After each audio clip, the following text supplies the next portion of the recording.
yang terkasih dalam nama Tuhan, mari kita mempersiapkan diri untuk masuk dalam ibadah dengan mengambil saat teduh sejenak.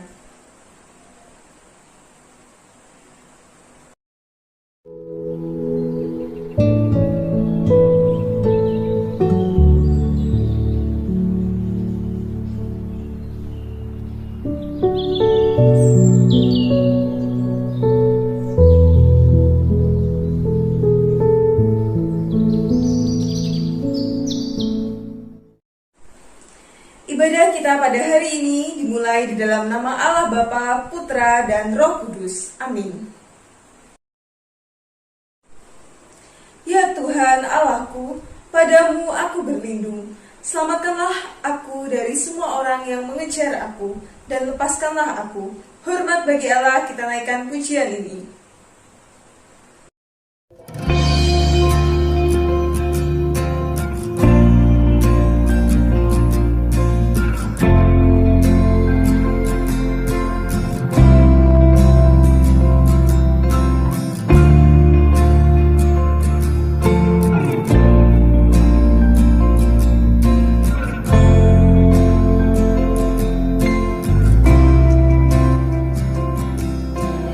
Oh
kepadamu karena Engkau menjawab aku, ya Allah. Sedengkanlah telingamu kepadaku, dengarkanlah perkataanku. Mazmur 17 ayat 6, panggilan ibadah kita pada pagi hari ini. Kasihanilah aku, ya Allah, menurut kasih setiamu. Hapuskanlah pelanggaranku menurut rahmatmu yang besar. Bersihkanlah aku seluruhnya dari kesalahanku, dan tahirkanlah aku dari dosaku. Pimpin ke Kalvari kita naikkan pujian ini sebelum doa pengakuan dosa.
Mari jemaat semua kita masuk di dalam doa pengakuan dosa.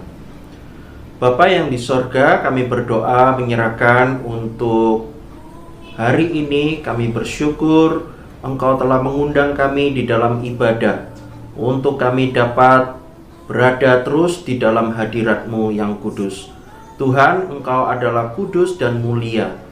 Sedangkan kami mengetahui dan menyadari penuh bahwa diri kami kerap kali adalah orang-orang yang melakukan dosa dan pelanggaran di hadapan Tuhan.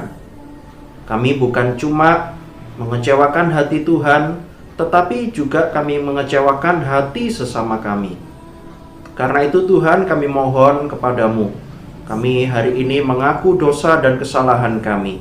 Ampunilah setiap kami Tuhan, sehingga kami semakin hari semakin bertumbuh di dalam Tuhan, dan kami semakin serupa dengan Engkau. Tolonglah dengan Roh Kudus-Mu, sehingga Roh Kudus itulah yang memimpin dan memberikan tuntunan kepada setiap kami, untuk kami boleh hidup di dalam kebenaran-Mu. Dalam nama Tuhan Yesus kami berdoa dan mengucap syukur. Amin. Berbahagialah setiap kita yang sudah mengaku dosanya di hadapan Tuhan. Dengarkanlah berita anugerah yang terambil dari Mazmur 51 ayat 9 yang berbunyi demikian. Bersihkanlah aku daripada dosaku dengan hisop, maka aku menjadi tahir. Basuhlah aku, maka aku menjadi lebih putih dari salju. di dalam damai dengan Allah dan manusia. Sekarang dengarkanlah firman Tuhan yang menjadi petunjuk hidup baru bagi kita sekalian, yang terambil dari Mazmur 7 ayat 7. Bangkitlah Tuhan dalam murka-Mu, berdirilah menghadapi geram orang-orang yang melawan aku. Bangunlah untukku, ya Engkau yang telah memerintahkan penghakiman. Mari kita berdiri. Bersama-sama dengan umat sepanjang abad dan zaman, mari kita ikatkan pengakuan iman kita seturut dengan pengakuan iman rasuli yang kita naikkan demikian. Pengakuan iman rasuli. Aku percaya kepada Allah, Bapa yang Maha Kuasa, Khalik langit dan bumi, dan kepada Yesus Kristus, anaknya yang tunggal, Tuhan kita, yang dikandung dari Roh Kudus, lahir dari Andara Maria, yang menderita sengsara di bawah pemerintahan Pontius Pilatus, disalibkan, mati dan dikuburkan, turun dalam kerajaan maut.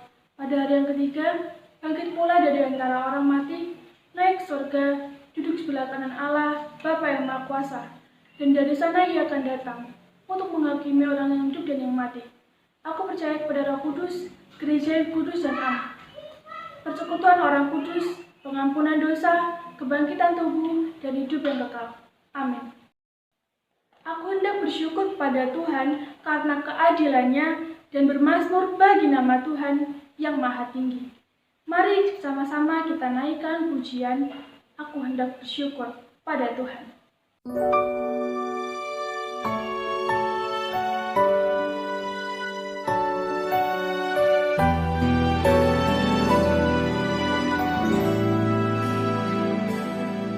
Aku hendak bersyukur pada Tuhan karena keadilannya dan bermazmur bagi nama Tuhan yang maha tinggi. Ya Tuhan, Tuhan kami, betapa mulianya nama-Mu, Tuhan kami, dimuliakan atas seluruh bumi.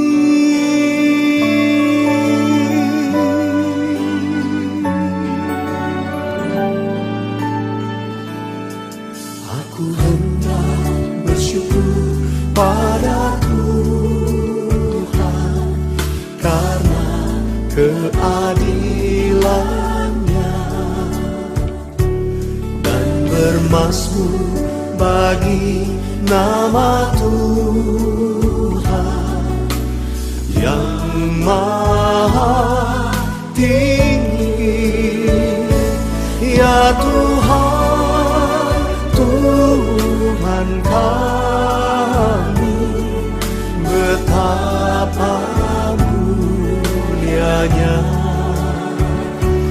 nama-Mu, Tuhan kami, dimuliakan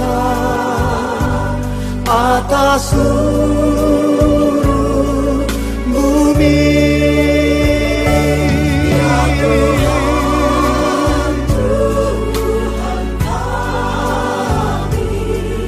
Betapa mulianya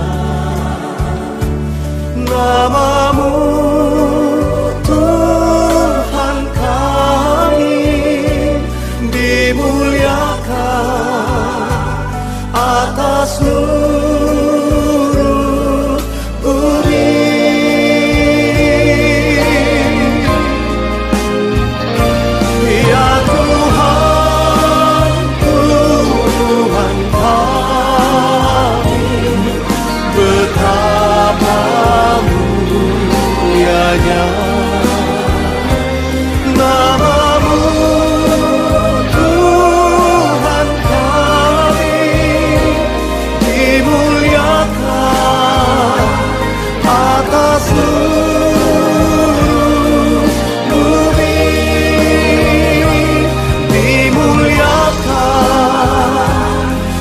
atas seluruh bumi.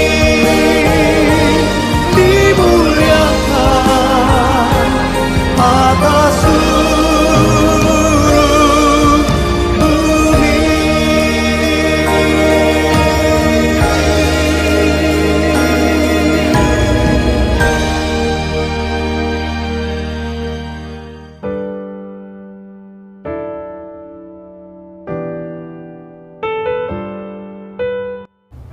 Shalom jemaat semuanya.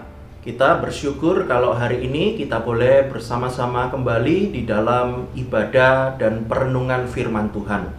Sebelum kita merenungkan kebenaran firman Tuhan, mari kita masuk di dalam doa. Bapa yang di sorga, terima kasih Tuhan.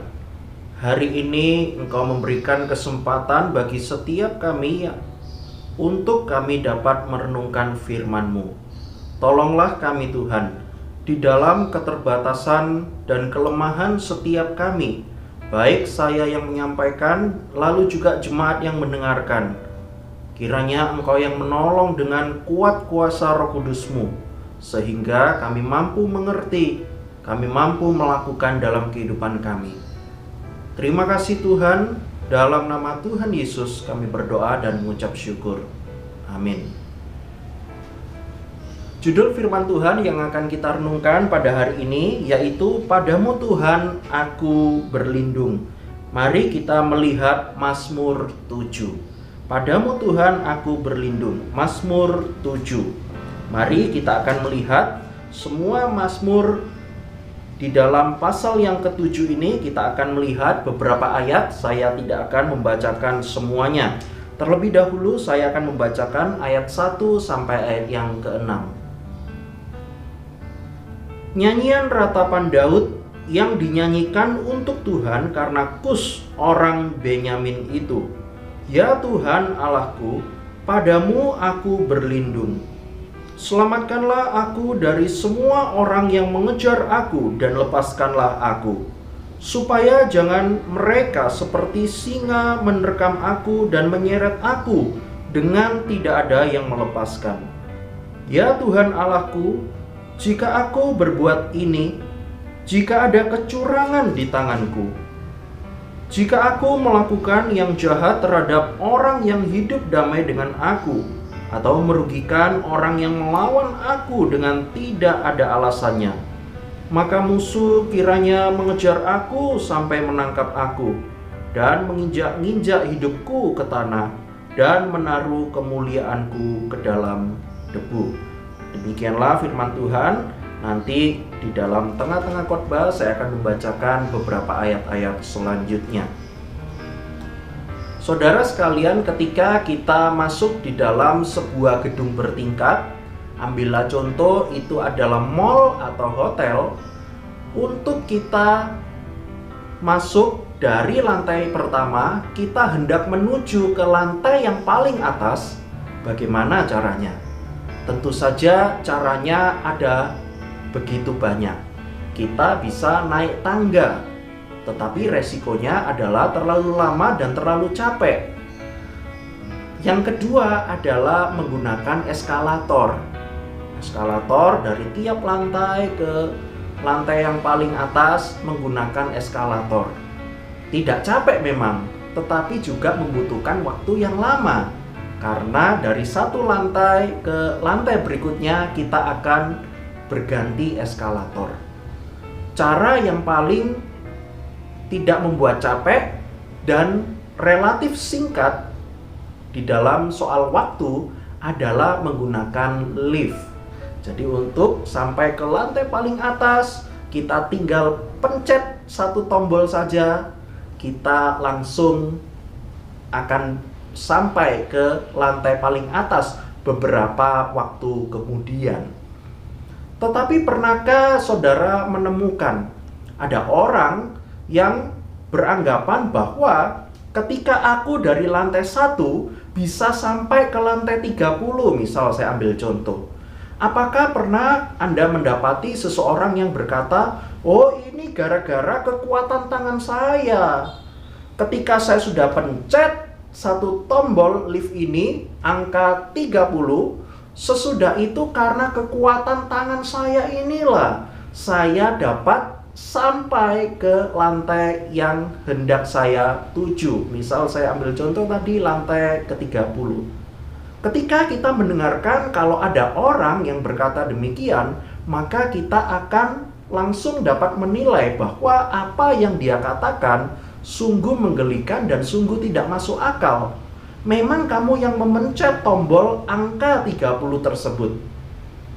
Tetapi setelah itu ada sebuah daya yang begitu besar untuk menggerakkan satu lift tersebut untuk bisa mencapai lantai 30.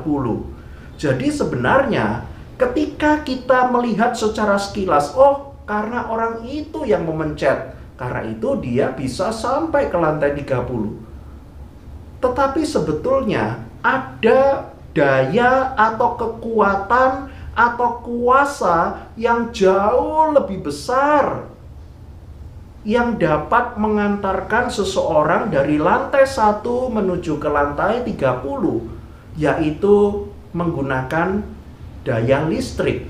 Sehingga listrik itu yang dipakai untuk dirubah menjadi tenaga sehingga lift itu dapat terangkat sampai ke lantai yang dituju.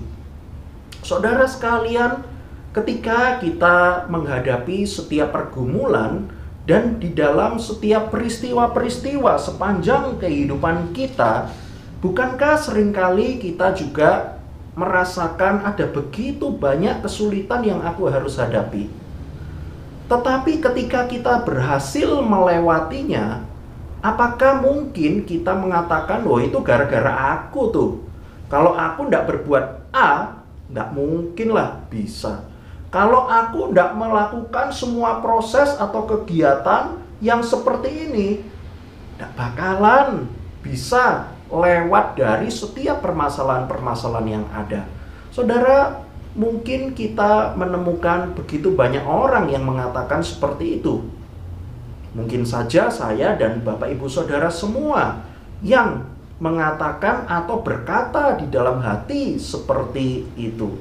Tetapi ingatlah saudara sekalian, di balik apa yang kita lakukan dan kerjakan, kita harus mengingat ada satu daya, ada satu kuasa yang jauh lebih besar untuk menggerakkan kita melewati setiap hal-hal yang kita hadapi selama di dunia ini. Dan tentu saja kita tahu kuasa Tuhan itulah yang menolong setiap kita untuk kita dapat melewati semuanya itu. Dan itulah yang ditunjukkan oleh Daud ketika menuliskan Mazmur 7 ini. Ketika itu saudara sekalian, di dalam ayat yang pertama di situ dikatakan bahwa Daud menulis Mazmur 7 ini dengan nada ratapan. Kalau kita melihat di dalam ayat yang pertama, di situ jelas dikatakan bahwa Daud ini menuliskan Mazmur 7 ini ketika mengalami sebuah peristiwa karena seorang yang bernama Kus, orang Benyamin itu. Beberapa buku yang membahas mengenai Mazmur 7 ini memang kesulitan. Apa latar belakang Kus ini, orang Benyamin itu mempersalahkan Daud. Entah itu Mazmur 7 ini ditulis oleh Daud, apakah ketika dia dalam masa dikejar-kejar oleh Saul, ataukah masa ketika dia sudah tua, seperti Mazmur pasal yang ketiga, itu ketika dia dikejar oleh Absalom dan Ahitofel, sang panglima perangnya. Memang tidak disebutkan secara detail dan ada begitu banyak pendapat-pendapat mengenai latar belakang dari Mazmur 7 ini. Tetapi prinsipnya dan intinya kita tahu bahwa Daud sedang mengalami masa-masa sulit di dalam kehidupannya. Karena itulah di dalam ayat 2 dan ayat yang ketiga yang saya bacakan tadi, dikatakan bahwa Daud itu berseru minta tolong kepada Tuhan. Dia mengatakan di dalam ayat yang kedua, "Ya Tuhan Allahku, padamu aku berlindung. Selamatkanlah aku dari semua orang yang mengejar aku dan lepaskanlah aku. Bahkan di dalam ayat yang ketiga digambarkan bahwa jangan sampai aku ini seperti seorang mangsa yang hendak dimangsa atau diterkam oleh seekor singa. Ketika singa berhasil menangkap aku, maka tamatlah sudah riwayatku.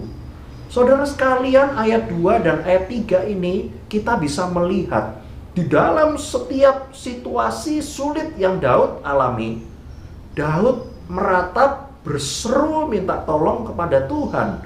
Supaya apa? Supaya Tuhan menolong dan membela Daud dari kejaran musuh-musuhnya. Saudara sekalian, ada begitu banyak hal yang Daud alami pada saat itu. Dulu masa mudanya dia dikejar-kejar oleh Saul. Di dalam masa tuanya dia pun juga dikejar-kejar oleh anaknya dan hendak dibunuh oleh begitu banyak orang Israel. Nah, saudara sekalian, kalau kita melihat Daud ini pun juga bergumul kepada Tuhan. Daud itu menggumulkan bahwa apa yang sedang ada terjadi pada dirinya. Apakah mungkin itu adalah salahnya dia sendiri? Dan memang itulah yang digumulkan oleh Daud. Kalau kita melihat di dalam ayat 4 sampai ayat yang ke-6, Daud itu merasakan bahwa kenapa aku bisa menghadapi situasi sulit seperti ini? Jangan-jangan karena memang aku inilah yang berbuat salah dan berbuat dosa. Lalu juga dengan perbuatanku dikatakan, sehingga perbuatanku yang jahat itu dapat merugikan orang lain. Jangan-jangan memang gara-gara aku, bukan gara-gara orang lain. Tetapi saudara sekalian, di dalam pergumulan batinnya, dia menilai diri sendiri. Ternyata memang bukan karena Daud yang melakukan kejahatan yang begitu besar kepada orang lain, tetapi memang karena ada orang lain yang begitu jahat, membenci Daud dan membenci Allah, mengejar Daud dan hendak membunuh Daud. Sebuah situasi yang begitu mengenaskan dan begitu ironis yang dialami oleh seorang Daud.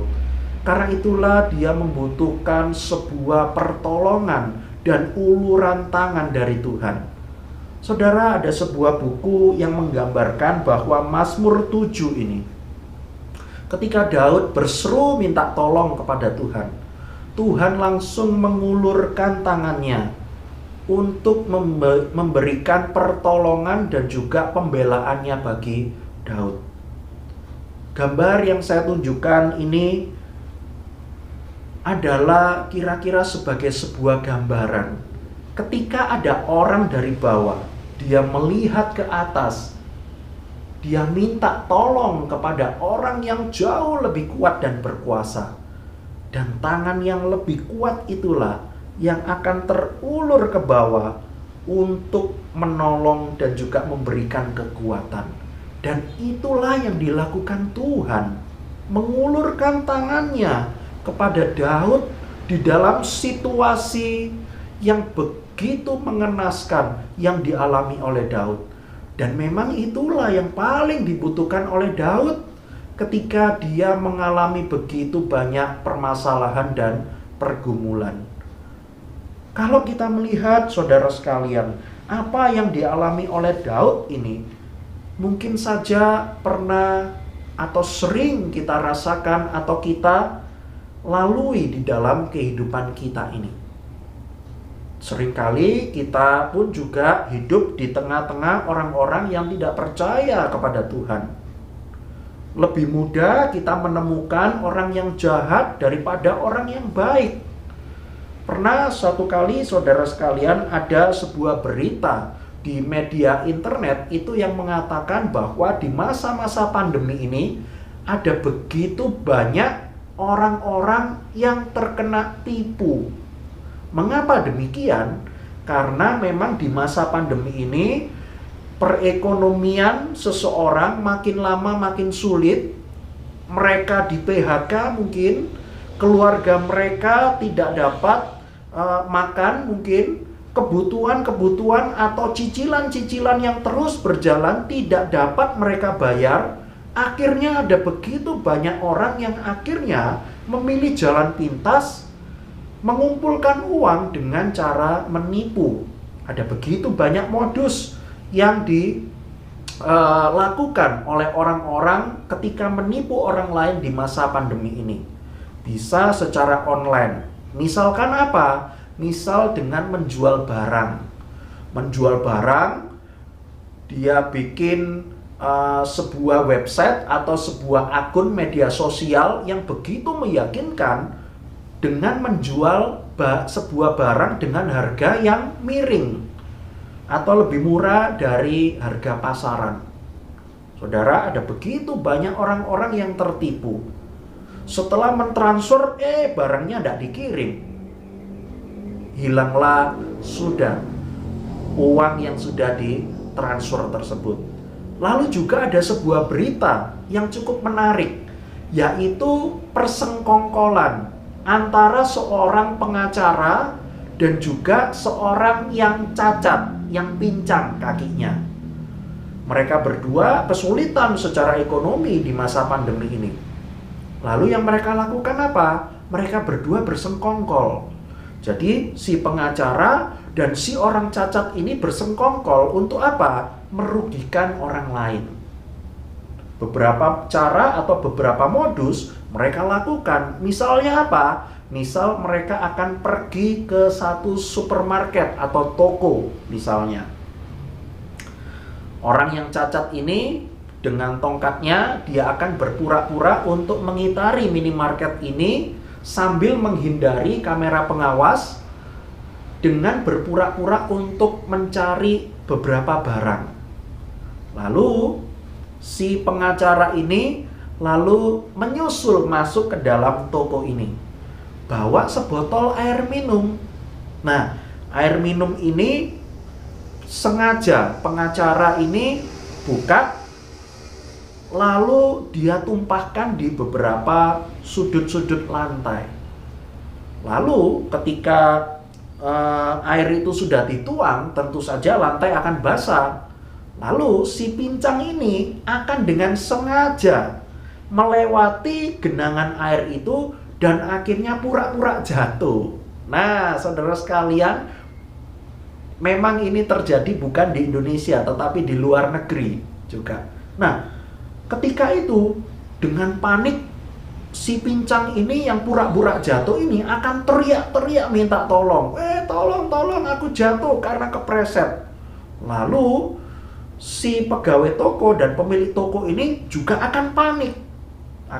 Dia langsung lari, dia lihat, wah, ternyata ada orang yang jatuh karena terpleset. Lantainya basah penuh dengan air. Lalu dengan sigap pengacara ini juga akan menghampiri di tempat di mana terjadi kecelakaan tersebut. Lalu dengan pura-pura dia akan mengancam pemilik toko ini akan menuntut ganti rugi. Mau sidang atau mau cara damai, selesaikan sekarang aja. Wah, karena takut, biasanya pemilik toko akan kasih uang damai. Sudah, tidak usah rame-rame. Sudah, tidak usah ke sidang. Nih, tak bayar aja.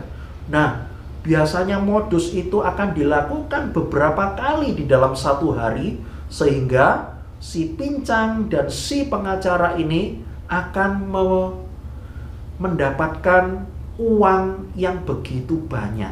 Nah, saudara sekalian, ada begitu banyak orang yang jahat di sekitar kita. Mungkin bukan penipu, tetapi penghutang mungkin. Atau begitu banyak model-model kejahatan yang sering kali kita temui dalam kehidupan kita.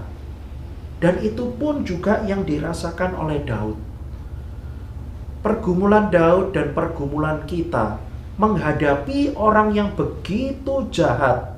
Apalagi ketika kejahatan itu ditujukan kepada diri kita.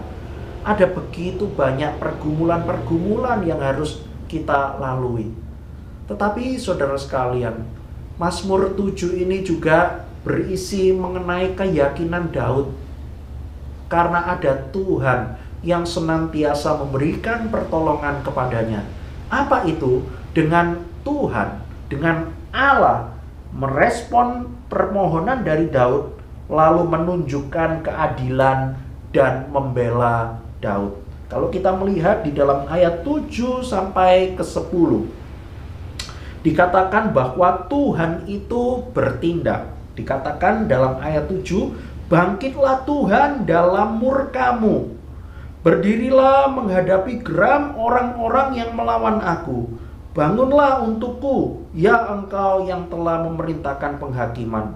Lalu dalam ayat 9, Tuhan mengadili bangsa-bangsa. Hakimilah aku Tuhan, apakah aku benar dan apakah aku tulus ikhlas. Biarlah berakhir kejahatan orang fasik, tetapi teguhkanlah orang yang benar. Engkau yang menguji hati dan batin orang, ya Allah yang adil. Saudara sekalian, hal ini memberikan kita sebuah penghiburan yang besar. Apa itu? Ternyata Tuhan merespon, Dia bertindak bagi Daud. Dan tentu saja kita meyakini Tuhan bertindak bagi setiap kita. Dengan apa? Dengan menunjukkan keadilannya. Ketika memang kita berbuat benar, tetapi ada begitu banyak orang jahat yang menyerang kita, maka disitulah ada Tuhan yang akan bertindak dan memberikan pembelaannya bagi setiap kita. Saudara, keadilan Tuhan dan kebaikan Tuhan ini memang sangat kontras dengan apa yang dilakukan oleh manusia. Dikatakan tadi bahwa Tuhan itu adil. Tuhan itu adil. Tetapi memang kacaunya adalah kita tetap mendapati begitu banyak orang-orang yang tidak adil. Misal saya ambil contoh, ada begitu banyak orang jahat itu diperlakukan berbeda. Misalnya si A jahat, si B jahat, itu bisa diperlakukan berbeda. Memang bentuk kejahatannya memang beda-beda. Tetapi saya ambil contoh kasus mencuri. Saya memberikan sebuah gambar, yaitu yang sebelah kiri adalah koruptor. Koruptor, korupsinya beratus-ratus juta, bahkan bermiliaran rupiah. Kita seringkali mendengar bahwa hukuman yang ditimpakan kepada mereka ketika mereka sudah korupsi begitu banyak uang, merugikan negara beratus-ratus juta atau bahkan bermiliaran rupiah, hukumannya cuma 2 tahun. Nah, misal saya ambil contoh. Tapi ada pencuri yang mencuri sepeda, harganya itu mungkin tidak sampai 5 juta rupiah, tetapi bisa dihukum lebih lama daripada orang yang merugikan negara miliaran rupiah. Padahal pencuri sepeda itu memang mencuri, sama-sama curi. Yang satu mencuri uang, yang satu mencuri sepeda, tapi namanya adalah pencuri, sama. Yang satu nilai kerugiannya itu jauh lebih besar. Yang kedua tidak begitu besar kalau dibandingkan dengan orang yang pertama. Tetapi saudara sekalian, yang merugikan jauh lebih kecil bisa jadi hukumannya itu jauh lebih lama daripada orang yang korupsi begitu besar. Saudara sekalian, ada begitu banyak ketidakadilan yang kita temui sepanjang kehidupan kita. Tetapi ketika ada orang-orang Kristen, anak-anak Tuhan yang taat, yang tetap melakukan kebenaran, justru ada begitu banyak orang yang membenci dan menjauhi. Hari Jumat yang kemarin, di dalam renungan saat teduh, saya memberikan sebuah ilustrasi mengenai ada seorang anak remaja. Remaja Kristen ini dijauhi oleh temannya karena menolak untuk memberikan contekan. Bayangkan saudara, anak remaja ini melakukan kebenaran. Dia takut akan Tuhan. Tetapi dia malah dijauhi dan dibenci oleh teman-temannya karena dia menolak memberikan contekan dan berbuat curang ketika menghadapi ujian. Saudara, kita bertemu dengan begitu banyak orang-orang yang begitu jahat dan bahkan menyerang setiap kita. Bahkan itu membuat setiap kita bertanya-tanya, kira-kira Tuhan ini masih peduli enggak ya? Nah, saudara sekalian, Mazmur 7 ini sudah dengan jelas. Tuhan turun tangan, Tuhan bertindak, memberikan pertolongan dan juga pembelaannya. Tetapi tidak bisa kita pungkiri, ada begitu banyak anak-anak Tuhan yang tetap menganggap bahwa Tuhan ini kayak apa sih? Dan akhirnya ketika masalah itu semakin lama semakin besar, maka akhirnya kepercayaan umat kepada Tuhan itu makin lama makin hilang.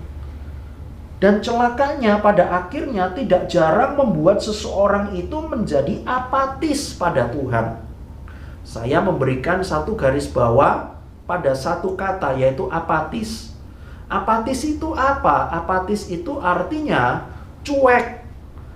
Mau ini atau ndak ini es podo ae. Artinya apa? Kalau secara sederhana saya maksudkan adalah nanti akhirnya ketika kepercayaan kita kepada Tuhan itu makin lama makin hilang, pada akhirnya orang itu akan merasakan ada Tuhan, tidak ada Tuhan, es podo ae.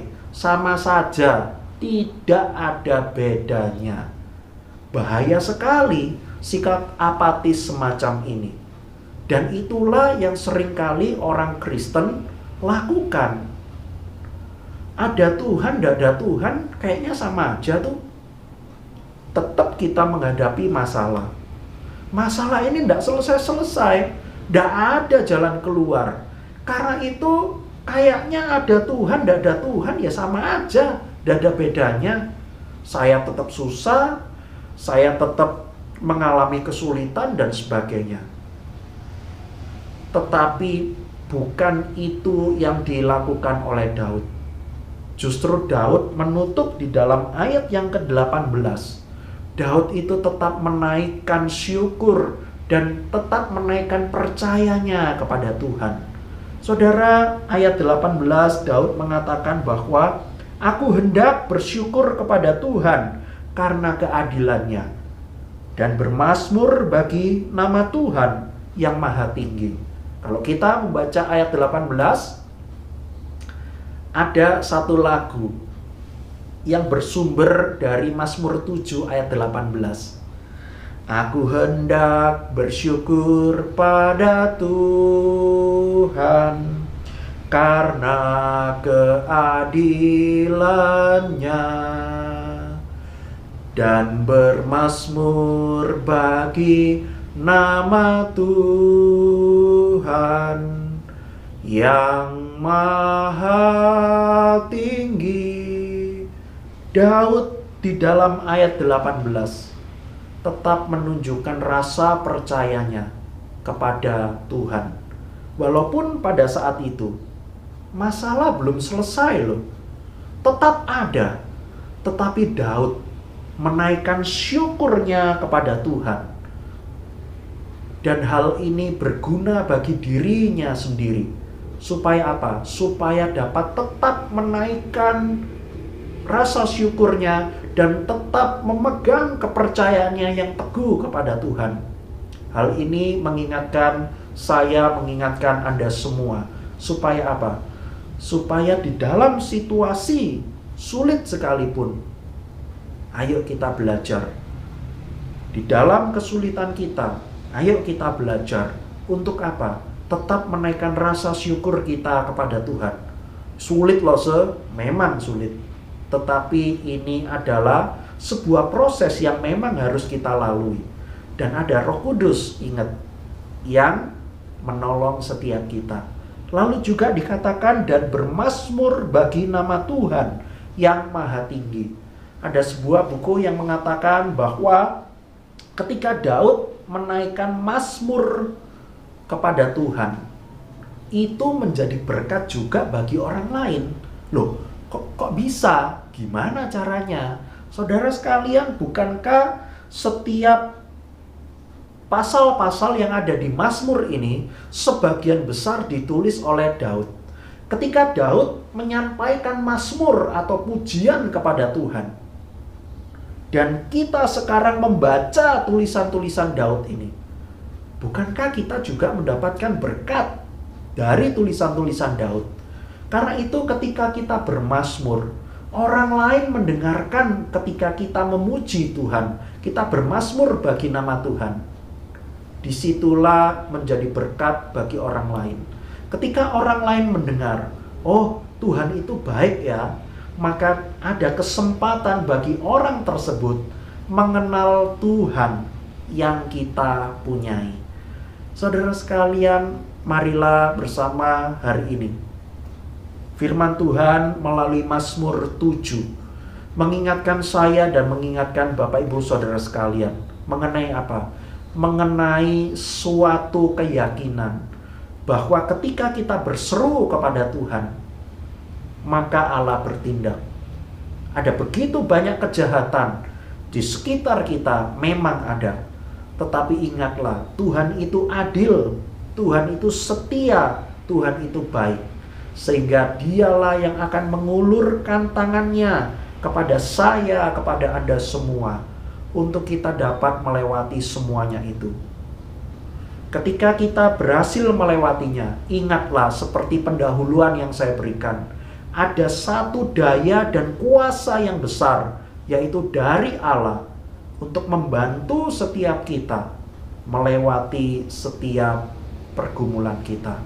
Kiranya Roh Kudus menolong kita semua untuk kita dapat tetap percaya, beriman kepada Tuhan, seperti apa yang dilakukan Daud. Tuhan menolong Daud, Tuhan menolong setiap kita. Mari kita berdoa. Tuhan, kami bersyukur. Mazmur 7 ini mengingatkan saya dan jemaat-jemaat semua untuk kami dapat menaikkan rasa syukur dan percaya kami hanya kepada Tuhan. Tolonglah kami Tuhan, di dalam keterbatasan setiap kami. Seringkali mungkin kami gagal melihat kebaikan-Mu dan keadilan-Mu bagi setiap kami. Karena itu tolonglah Tuhan, di dalam keterbatasan dan ketidaktahuan kami, kiranya Engkau yang menolong dan mengulurkan tangan-Mu kepada setiap kami. Kami juga berdoa menyerahkan untuk kota Banyuwangi. Bersyukur Tuhan, kota Banyuwangi dan beberapa kota yang ada di Jawa Timur sudah masuk di dalam zona kuning. Artinya lebih aman daripada beberapa waktu yang lalu terkait dengan pandemi COVID-19 ini. Kami bersyukur Tuhan, kiranya zona ini dapat terus dipertahankan dengan baik, bahkan dapat ditingkatkan menjadi zona hijau, sehingga masyarakat Banyuwangi dan kota-kota yang ada di Jawa Timur ini dapat berangsur-angsur hidup secara normal. Kami bersyukur Tuhan untuk beberapa sekolah atau tempat pendidikan yang sudah dapat membuka sekolahnya atau mengundang para murid-murid di sekolah tersebut untuk dapat belajar di tempat.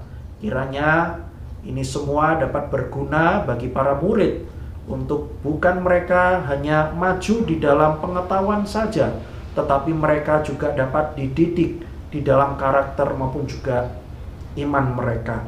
Tuhan, kami juga berdoa menyerahkan untuk beberapa komisi yang ada di gereja ini yang akan memulai memilih pengurus. Kami berdoa kepadamu Tuhan, kiranya Engkau sediakan orang-orang yang tepat untuk dapat dipakai oleh Tuhan untuk melayani dan juga untuk menumbuhkan iman bagi jemaat-jemaat di GKT Banyuwangi.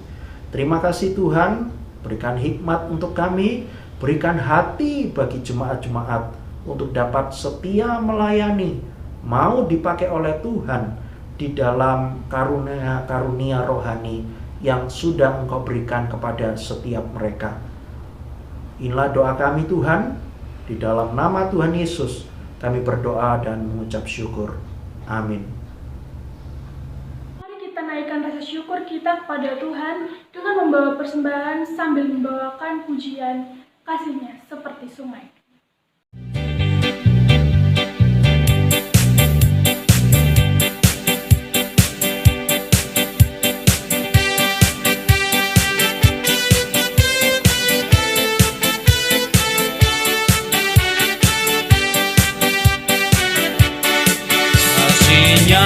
Seperti sungai, kasih-Nya seperti sungai, kasih-Nya seperti sungai di hatiku.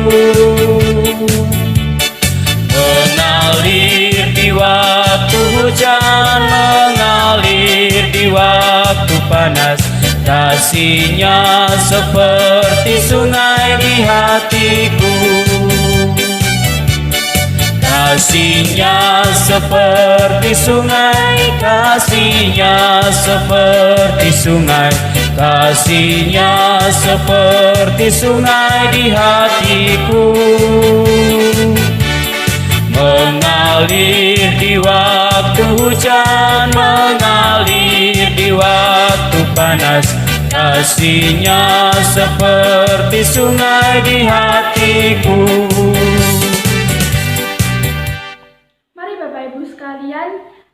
Saya undang kita untuk berdoa. Mari kita berdoa. Bapa kami dalam kerajaan surga, terima kasih atas berkat-Mu, sehingga pada hari ini kami tetap dapat mengikuti ibadah, meskipun ibadah yang kami laksanakan tetap secara online, tetapi kiranya tidak mengurangi rasa sukacita kami, rasa semangat kami untuk tetap beribadah, memuji dan memuliakan nama-Mu, Bapa. Bapa, kami juga berdoa untuk jemaat-Mu yang saat ini sedang mengalami kesusahan, sedang mengalami kesulitan dalam kehidupannya. Kiranya mereka tetap berpegang teguh pada Tuhan, sehingga Tuhan memberikan kekuatan dan penghiburan kepada mereka, Bapak. Bapak, kami juga berdoa untuk persembahan yang kami berikan, kiranya Tuhan memberkati pekerjaan kami sekalian, memberkati pekerjaan orang tua kami, saudara kami, dan Tuhan memberkati tangan-tangan yang akan mengelolanya dalam kegiatan bergereja ini, Tuhan. Terima kasih Bapak, kami sudah berdoa. Dalam nama Tuhan Yesus kami berdoa. Amin. Shalom, selamat pagi jemaat yang dikasihi Tuhan. Warta ibadah, jadwal kegiatan sepekan dapat dilihat di grup WA GKT Banyuwangi.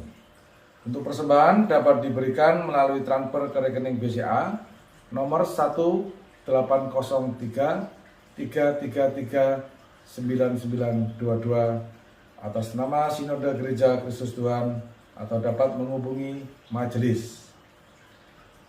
Pada tanggal 3 Oktober 2021 pukul 8 pagi akan dimulai ibadah live streaming sementara terbatas untuk hamba Tuhan dan majelis, dikarenakan adanya acara perjamuan kudus dan peneguhan majelis periode 2021 sampai 2023. Mohon dukungan jemaat, dan jemaat mempersiapkan diri untuk mengikuti sakramen perjamuan kudus.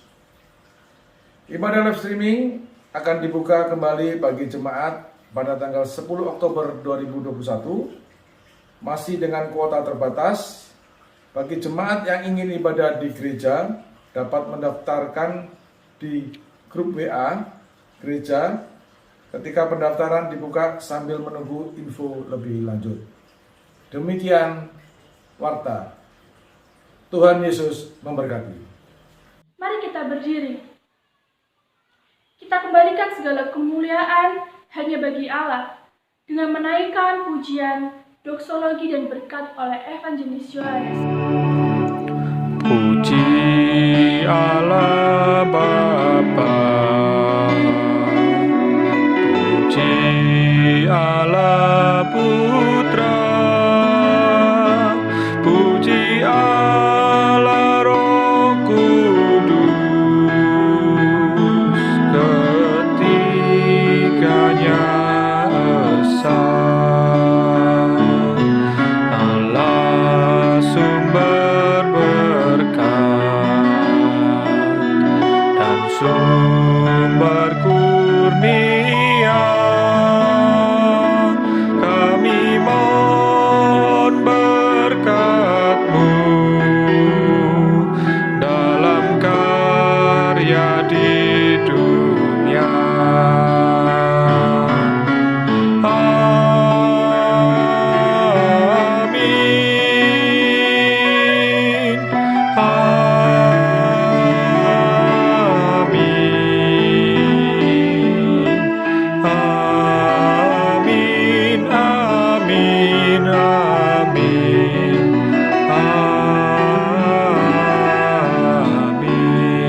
sekalian, kita terus meminta pertolongan Tuhan dengan Roh Kudus-Nya untuk kita semakin setia kepada Tuhan.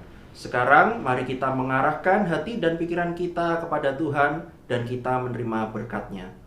Kiranya kasih karunia dari Allah Bapa, keselamatan di dalam Yesus Kristus, penghiburan dan kekuatan dari Roh Kudus menyertai setiap kita dari sekarang sampai Kristus datang kembali. Amin.